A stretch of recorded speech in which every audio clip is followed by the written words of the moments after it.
Welcome to The Summary, a podcast from Mary Free Bed, where we explore physical medicine and rehabilitation, one topic at a time.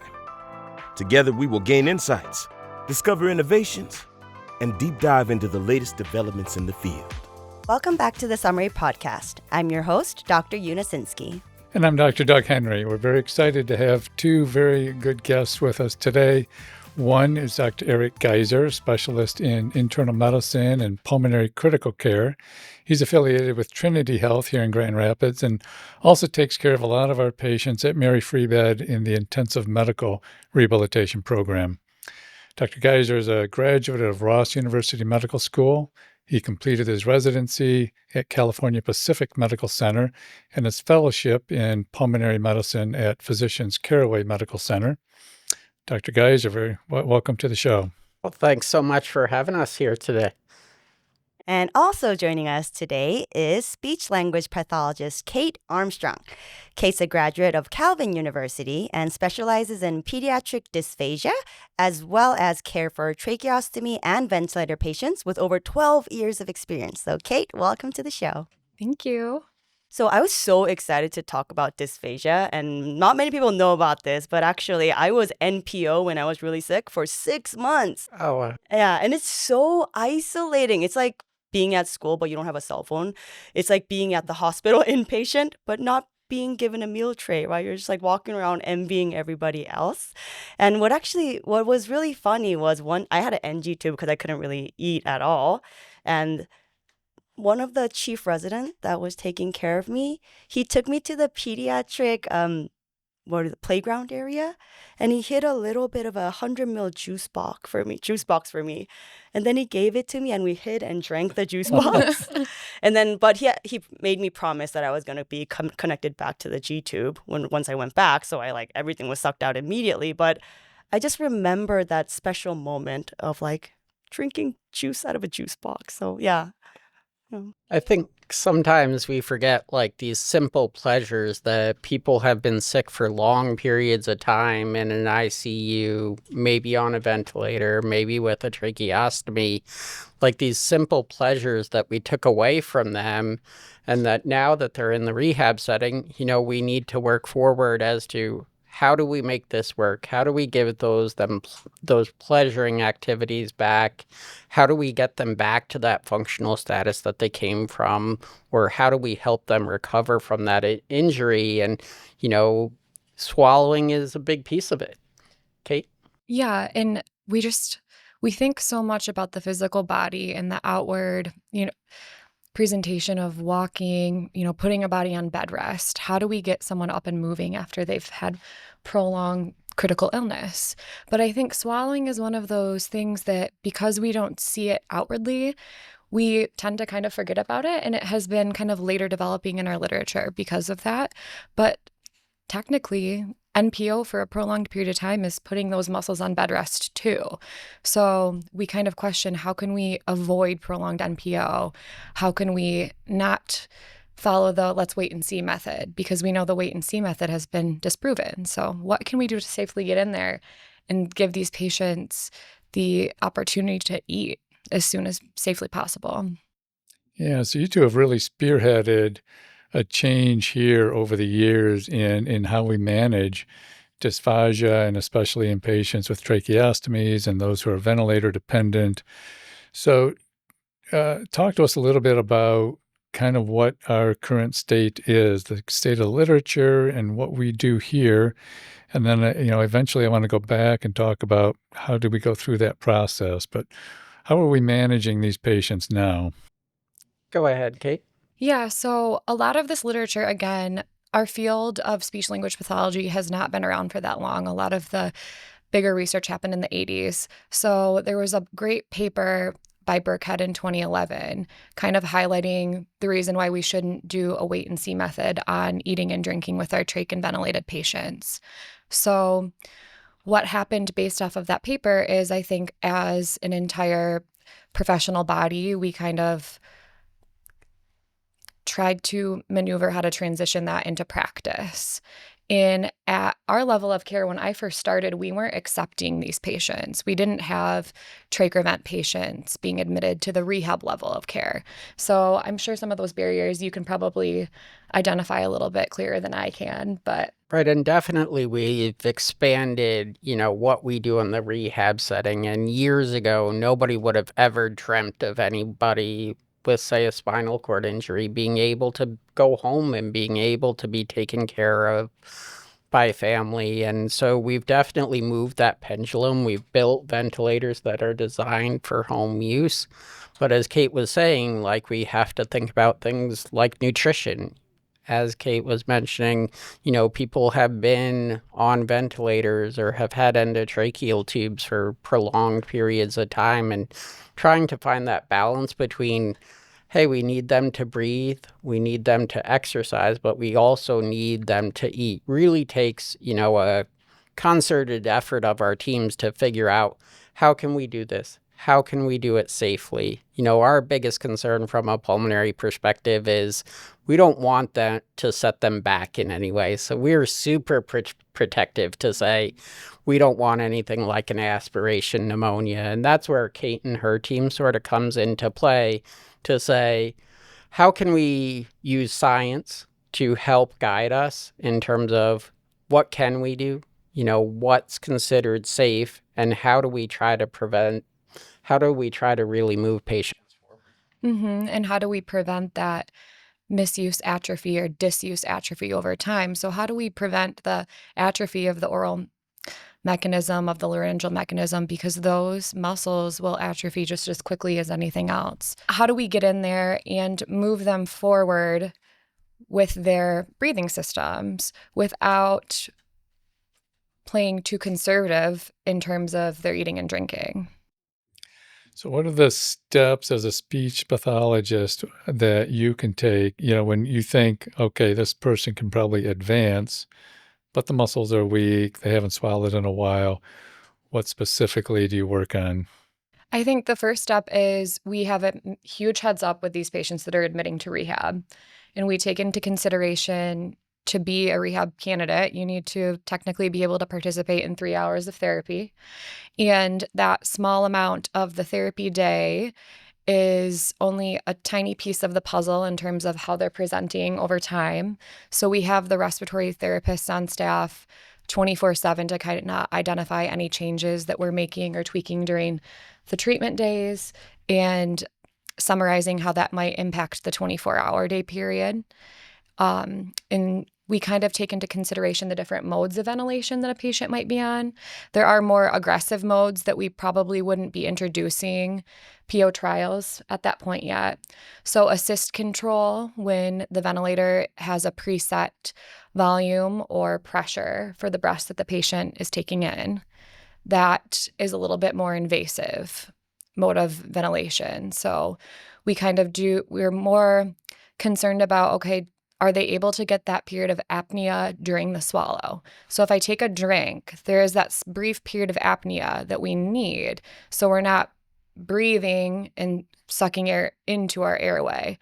So with some of those intensive modes of ventilation, that apnea period is really small. Yeah. And so sometimes, coming from the acute care world, sometimes people can't even eat and breathe at the same time. So as you were saying, it's finding that point in time in their rehab stay to say they're strong enough from a ventilatory standpoint where they have some opportunity to try to eat, to try to re-strengthen some of these muscles. And I would say it takes a lot of coordination between our teams to figure out, how can we do that? How can we give speech therapy that time and that place where maybe we can turn their settings down a little bit so that they can work on just retraining some of those muscles so that we're not losing that as we're working on all the other rehab goals that we're setting out to do. And, as Kate said, there hasn't been a lot out there to really tell us how to do this. And a lot of it's just us talking together to say, how did this go? How are secretions being managed? Is secretions a bigger issue to the puzzle than just really trying to eat? and trying to breathe. So we do have some, every patient is patient specific in terms of the parameters of when they're ready to eat and drink. We don't love to say like, oh, there's ideal parameters of ventilator modes, respiratory rate, inspiratory pressure, expiratory pressure, because it really needs to be based on the patient and their level of functioning and kind of what our inpatient rehab goals are. Are they going to be a long-term ventilator patient? Are we trialing weaning too? Because if we're trialing weaning, that's going to be a whole nother story. Now we have two sets of goals, the weaning and the strengthening for eating and drinking. So kind of going off of that, we would identify if the modes of ventilation would be safe to start the PO trials. We would optimize the aerodigestive system as much as we can safely. So that next step would be trialing a one-way valve. Here at Mary Free Bed, we do use the Passimir speaking valve inline. That would be an evaluation with the SLP, the speech language pathologist, and a respiratory therapist to see if the patient could safely tolerate the speaking valve. And then what I would say is the next step is if all of this is going well and we don't have any regression, no major increase of lung, pulmonary, or upper airway secretions that are impacting their safety over the course of the day, then we would take the next step of going to the gold standard of an instrumental swallow study. So we would either do a FEES at bedside, which is a tiny flexible camera that goes into your nose and can kind of hover above the airway and identify laryngeal tissues and movements, airway protection during the swallow, or the 2D image in radiology, the modified barium swallow. So either way, we would complete an instrumental first, and then we would probably initiate a controlled plan of care. Most of time, what that looks like is if their system is doing well over the course of a day, the instrumental cleared us as, okay, we're safe to start some type of oral diet. We would kind of like titrate up and build endurance over time. So that might be a skilled, supervised one meal only with respiratory standby and a speech pathologist for maybe 20 minutes max. Then we'd kind of huddle check with the interdisciplinary team and see how it's going, and then move up from there. Maybe they can tolerate 2 meals after that, and then titrate all the way up to, okay, full oral feedings as tolerated. And so as we're introducing, more food and more meals, we're looking at their respiratory mechanics to say, are they having an increase in O2 needs? Are they having an increase in ventilatory needs, to really try to dial it in specific to the patient?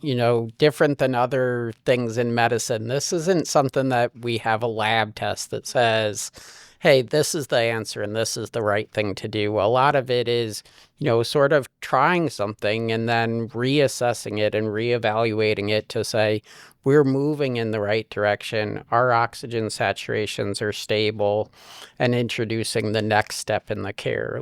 I do feel like, as Kate was saying, that, some of these instrumental tests or more invasive tests are helpful because sometimes what we see clinically may be a little bit different than what we're actually seeing functionally as they're in their recovery process. So that, that FEES test is really helpful for us to say, yep, we're headed in the right direction, we're doing the right thing, and there aren't any concerns, or there are concerns moving forward.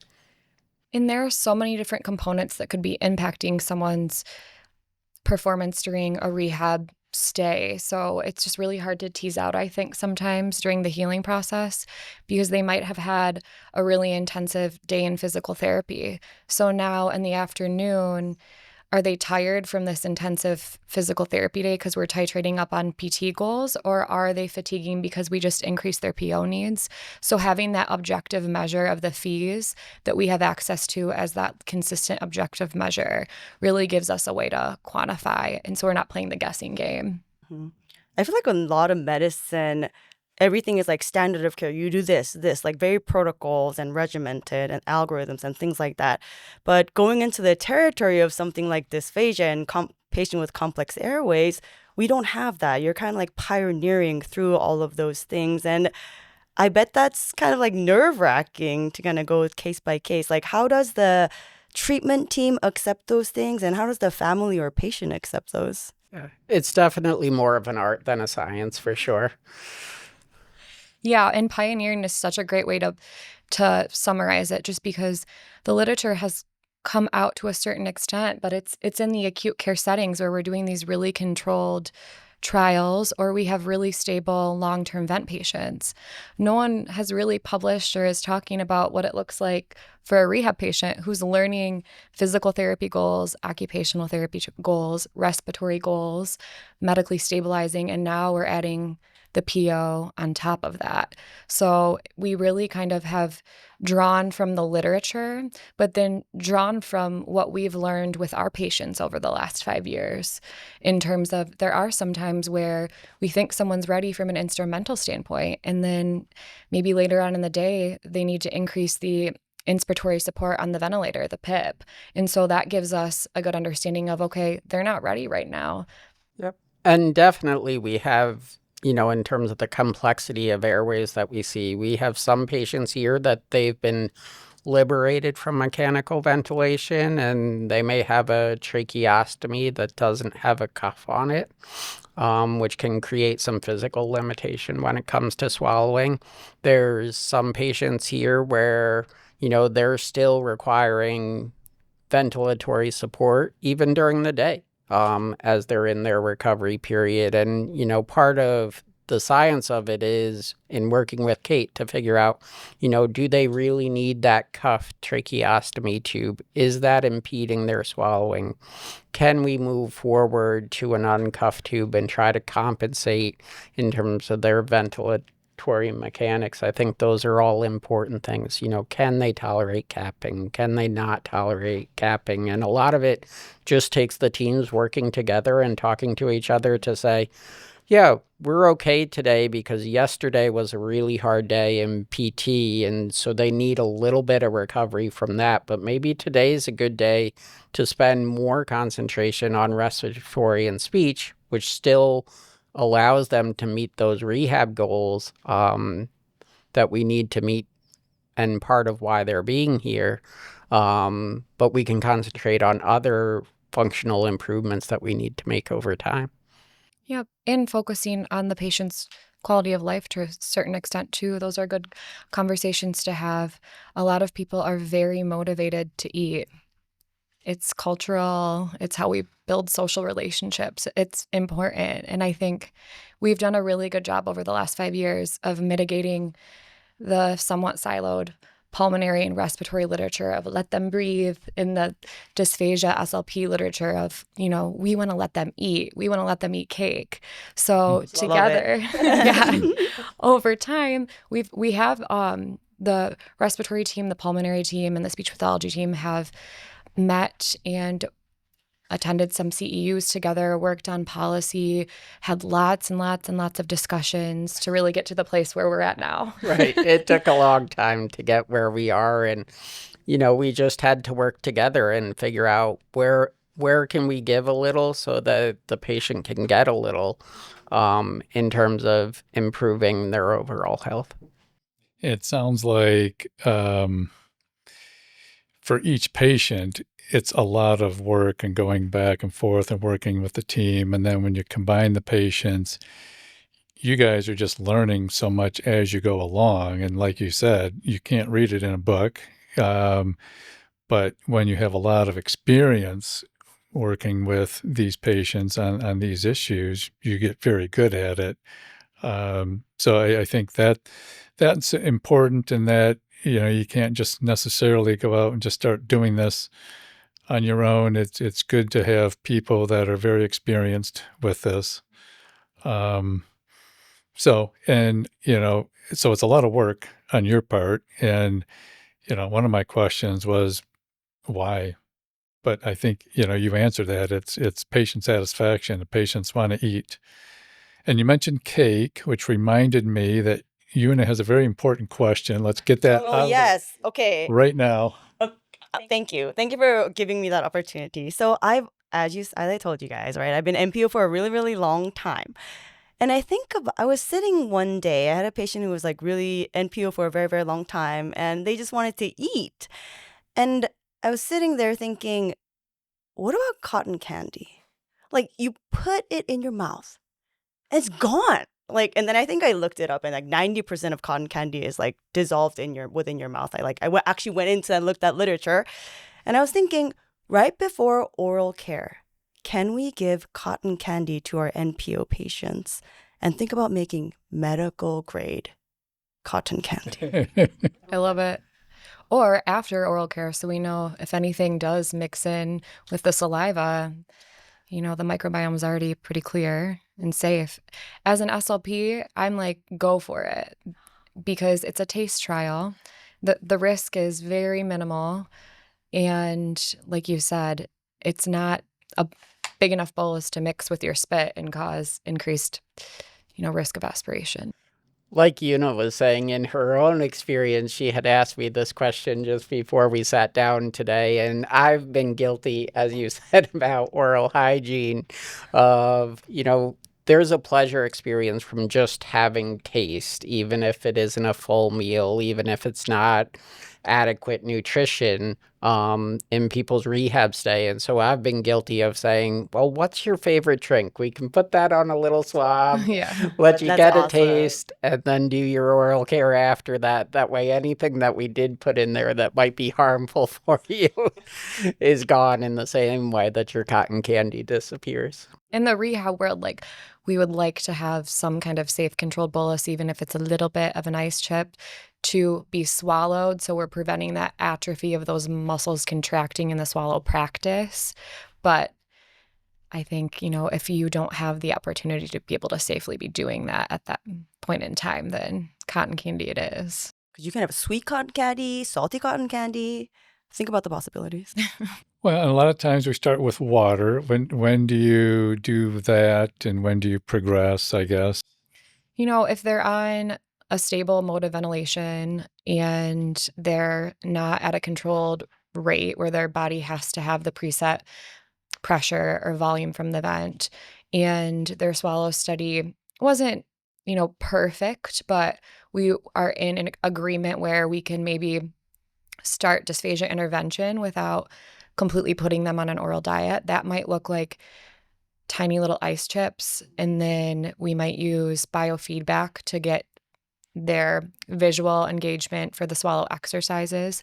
And in order to be engaged in that dysphagia intervention or dysphagia therapy, you do need a little bit of something to swallow. So the Fraser Free Water Protocol that was published and that's evidence-based says that risk for a pneumonia or aspiration event that will cause infection is very minimal in these patients who are taking the tiny amounts of ice with good oral hygiene. And so for our patients, that's usually every 4 hours they're getting oral care aggressively. And then we would start with the ice chips with SLP only, and kind of with the goal of strengthening the oral motor and pharyngeal swallow response to eventually get some kind of diet. Mm-hmm. I think as I was reading the literature before our podcast today, I realized like majority of the study was done in the ICU, and they talk a lot about respiratory muscle strengthening as well. And I think it kind of, when I was just reading the paper, I couldn't really understand like why is the respiratory muscle so important. But talking to you guys, I see like it's actually a very critical thing for proper dysphagia management. Yep. Definitely, making sure that their respiratory mechanics are appropriate so that they can do other activities like swallowing is really important. Yeah, you have to have strong subglottic pressure to get that vocal cord closure and all of those protective muscles of your airway to cover the airway when you're swallowing. And, that weakens, obviously, with intubation, trach, prolonged ventilation. So a huge part of our dysphagia intervention is the respiratory muscle strength training as well. Do we do electrical stimulation as well? Yeah, we do. It's called Vital Stim, and we have a few SLPs that are certified to do that on our inpatient unit and outpatient too. So we can have the whole trajectory of care from acute through outpatient level. Eric, can you go back and maybe clarify like what kind of ventilation modes are more conducive, less conducive to starting or feeding? I mean, definitely if they're off of a control mode of ventilation, as Kate was talking about, where we're setting a tidal volume, where we're setting a respiratory rate, if they're doing some of the work on breathing on their own, like pressure support, that gives you a lot more time in their breath to be able to close the glottis, which reduces their risk of aspiration. Those are the sort of ideal times to try to do it. Definitely watching their oxygen needs is important too, because if they're already on 80% oxygen, we don't have a lot of room to adjust if something doesn't go as planned. But if they're on a rate, you can. You can still go ahead and start working on it.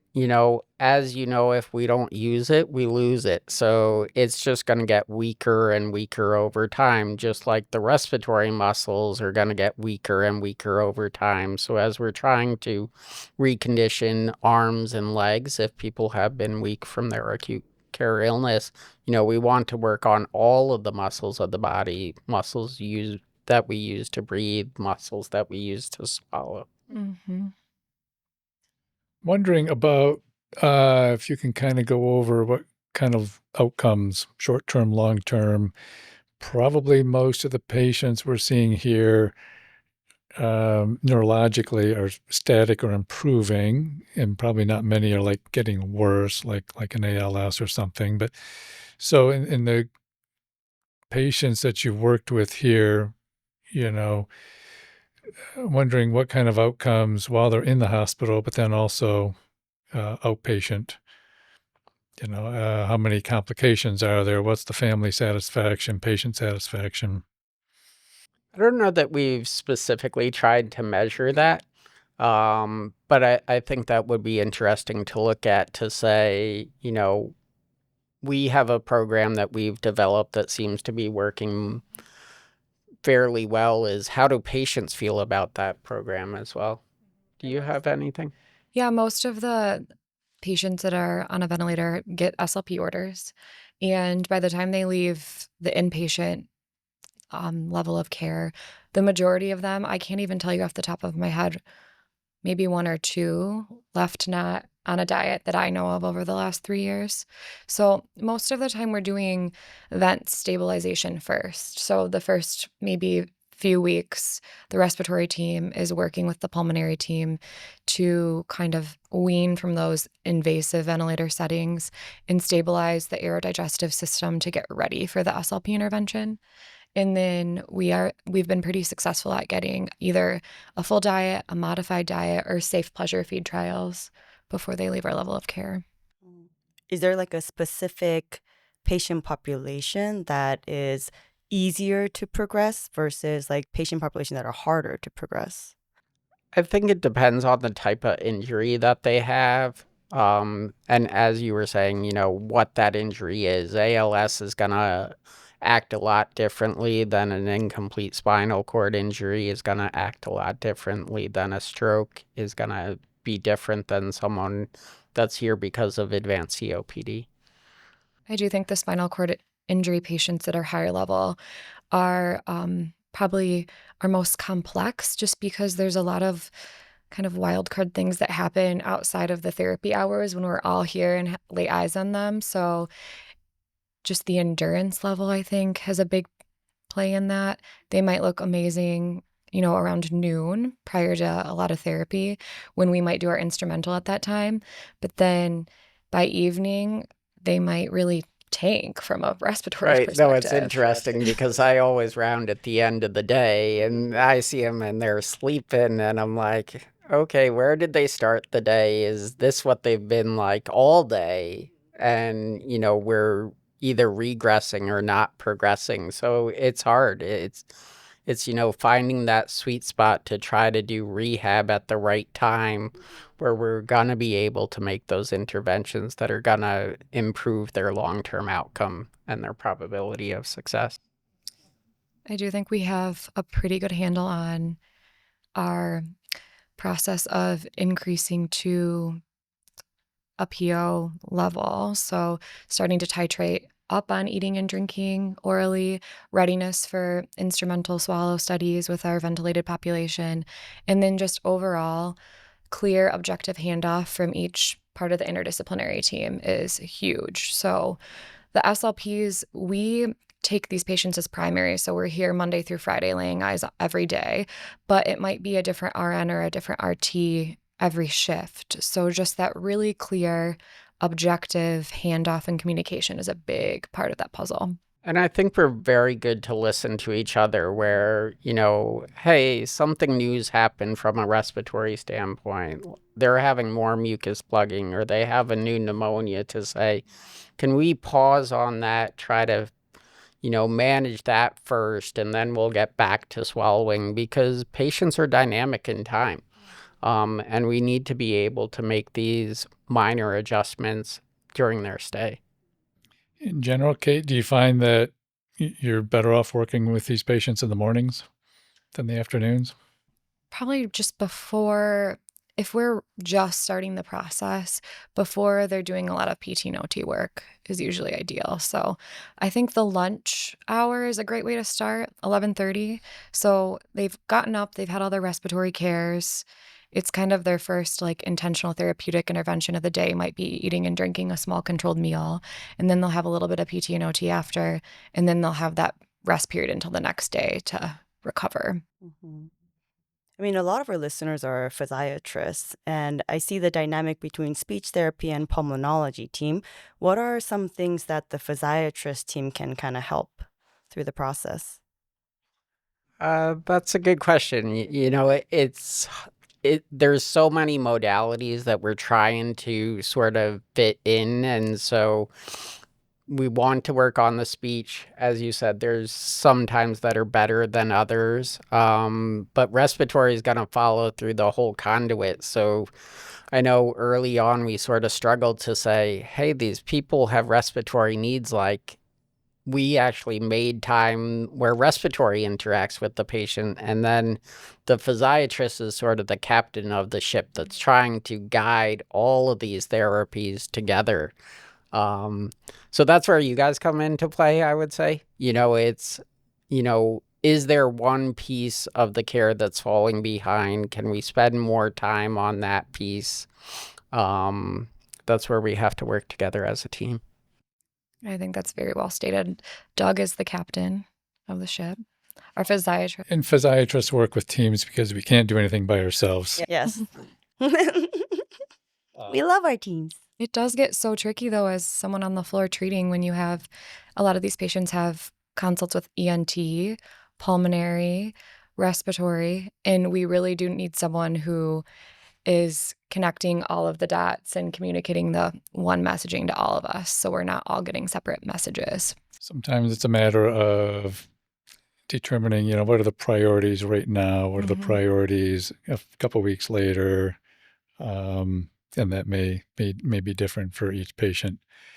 I want to ask, because any discussion, I always ask, well, how does it relate to peds? Because that's what I do. And Kate, you and I have worked a lot on pediatric patients. Are there any specific differences? Are the concepts the same in little kids? If we're thinking about the peds patients that we see in rehab, which let's just say no one under the age of, maybe we'll just say 5 and up for right now. Transition from evidence into practice is the same old story for the speech pathology world. Is it takes 10 years to transition to the adult population, and then it feels like it takes another 10 to 20 to translate into the pediatric side of things. So from my experience being the pediatric SLP here and navigating this very similar process 5 years later with our pediatric pulmonologists and physiatrists, I would say same growing pains, but very similar outcomes. So if we're following the same thought process of, okay, stable, healthy-ish lungs, right? We don't want the lungs to be too sick on the vent, the right mode of ventilation compared, and then moving forward, we're going to do the instrumental swallow study, make sure everything's clear, they're safe from that perspective, and then work with the team on really titrating up the amount that they're eating and drinking.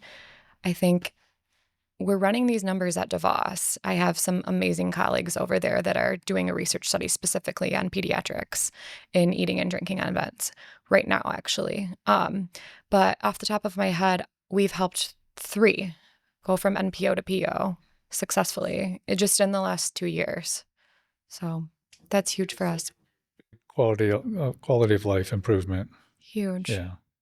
Yeah, it's a social thing, like you said. Everybody sits down and eats together, and if you're just left out by yourself, takes a huge quality of life. Yeah. And then just add the whole level of being a teenager on top of that sometimes. Yep. It's a major It's like not having a motivation. cell phone. Seriously, that's how I Right. felt. No, Yeah. that's a really good comparison.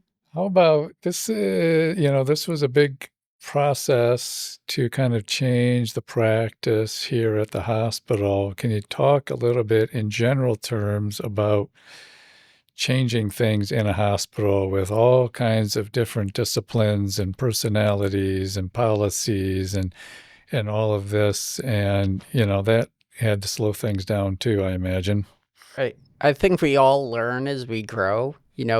Things that we might have done when we first started here may be dramatically different than where we were before. And one of the things that I think is super important as you grow a program in a hospital is making sure that you have the support structure there for you, and then really defining your goals. And I think that that's important for physicians and providers in general, but it's also important for families. I mean, we do a lot of vetting of patients before they even come here to say, what's our ultimate goal? What's our worst case, best case scenario, so that we're setting realistic expectations for not only patients, but for families as they continue on their journey. But you've got, people like me who say, oh, I've done it this way for 30 years. And nurses and therapists, it's worked for 30 years. Why change? Yeah, he's like turning a cruise ship. Very slowly, little bit. But what are, like, as a speech therapist, what other advices would you give to speech therapists who are kind of trying to make these changes in their own institutions, but meeting the struggle? I guess make strong interpersonal relationships with the people around you first. Really dig in your literature. Reach out to the other hospitals in your consortium, in your network. See what they're doing. I went to Johns Hopkins in 2019 during their Pick You Up movement of when the whole let's get into the ICU, let's get them moving, let's get them eating and drinking as safely as possible started happening. We reached out to multiple different rehab facilities in the U.S., kind of gathered, just what their own experience, acquired research looked like, and then what did the field show us, if anything. I definitely remember when we first started doing this here, like everybody sitting down at the table, which I think was super helpful, and say, what's the research out there? What do we have data around to try to move this process forward? And, there's things that we don't have data for, and, then we just learn by experience. It's definitely not always perfect. Like, I remember you telling me during our pediatric beginning of starting to get kids eating and drinking on vents at the rehab level of care, I was like, oh, I didn't get what I want. And you said to me, you did, Kate. It's just slower than you had originally thought it was going to go, which is like a good reminder, because as rehab therapists too, in our setting, we're like, let's rehab. Like, that's what we want to do. But sometimes it's a good check. Like, we need to kind of take a step back sometimes and look at the bigger picture of, okay, is this patient stable in a 24-hour window to continue the intensive dysphagia rehab? That's a good point. I feel like everything goes very slowly, but sometimes it's slow for a reason. Sometimes we meet barriers and it slows down, but in the end, we're all just going in the right direction together. Mm-hmm. You need a strong team that I think respects each other first. So ultimately, even if we can't agree on something, we're going to pull from best practice. We're going to pull from evidence, not kind of just, oh, this is the way we've always been doing it, so this is why. But finding our decisions based on best practice, and then continuing to have those open-ended dynamic conversations over time until we can kind of all settle on a policy that works. Eric, you also work in the ICU. Are you able to use some of this experience in that higher level setting? Definitely, I think in terms of finding patients that are good for rehab, large hospitals and acute care hospitals, they worry a lot about, how do we get them through today? We don't always think about what does tomorrow look like? What does the next month, what does the next year look like, so that we're actually headed on a course and a journey. One of the things that Trinity's been doing lately is we've talked about mobility in the ICU for years, and I feel like this is the first year that that's actually become a reality to us. We actually have a separate nursing team now that's just there to help other nurses with mobility, getting people up and walking sooner rather than later. And there's a lot of reasons to do that. There's decreased infection risk, there's decreased hospital length of stay, there's improvement in rehab efforts because we started early rather than late. So the world's really changing in that way. And I think working at Mary Free Bed, sometimes I look at patients differently to say, hey, is rehab a better place for this person to go rather than, going to an LTAC where they're good enough, where they're going to be able to tolerate that 3 hours of therapy and they'll probably get more benefit, rather than going to a sidestep where, they'll get more therapy than what we can offer in the ICU. But they may be able to progress faster so that their long-term outcome's better. Where do you see the field going in 3 years later, 5 years later, 10 years later? How do you see the care of dysphagia in patients with complex respiratory care changing? I'll let Kate take this one. I'm really hoping that we can just get more settings on the same page as to what we can truly offer to these patients. So no longer seeing patients sitting in LTACs without access to SLPs, prolonged NPO for months and months just because no one was able to comfortably lay eyes on them. Sooner identification and intervention in the ICU settings. And then like Eric was saying, is identifying readiness for rehab sooner too, so we can provide the dysphagia intervention, provide the physical and occupational intervention earlier on in a controlled setting. Well, I've worked with you guys for years, and I've just learned a ton. This has been great for me to kind of summarize my thoughts around this. So thanks for joining us. Do you guys have anything else you want to add, or Yunna, do you have other questions? No, I think I really, really appreciate you guys coming here. It definitely, my favorite part of this podcast, though, is that we got an okay about the cotton candy. So we definitely got to start that Don't quote business. me in the literature, but I'm just saying here at Mary Free Bed, we'll figure it out. Yes. And maybe there's an article coming soon. We could figure I mean, we could totally do that research, honestly. I think Yeah. it's amazing. So Mhm. We just want to get a meeting. we need a meeting for that. Patience. Yes. Well, thank you both very much for enlightening us and joining us. We really appreciate it. And no, I appreciate all the work you guys do because we got to do it together. We got to do it as a team. And Yunna, I do still remember you as a resident asking me about the cotton candy when I did your dysphagia didactics. I think I was on call. I was like, cotton candy. First thing out of your mouth. What about cotton candy? Thanks so much for coming, guys. It's time to sum it up. Okay, here are my takeaways from this discussion.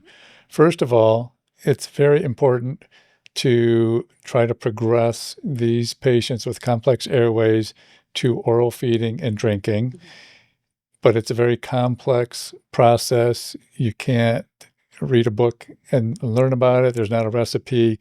You need a multidisciplinary team to work through the process. It's a slow, steady process.